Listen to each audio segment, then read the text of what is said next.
எங்க அப்பா இளையராஜா கேட்கறதுல இருக்கிற நியாயத்தை புரியணும். முதல்ல ஒண்ணு, ஒரு படைப்பாளிங்கிறவர் அவருக்கு படைப்புக்கான அங்கீகாரம் வேணும்.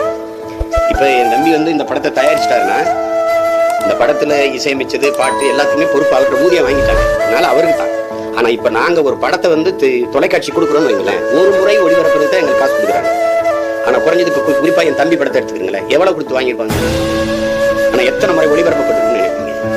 அப்ப ஒரு முறை ஒரு 10 லட்ச ரூபா கொடுத்து ஒரு படத்தை வாங்கிட்டீங்கன்னா, நீங்க அதை வாழ்நாள் முழுக்க வச்சுக்கிறீங்க அந்த உரிமத்தை.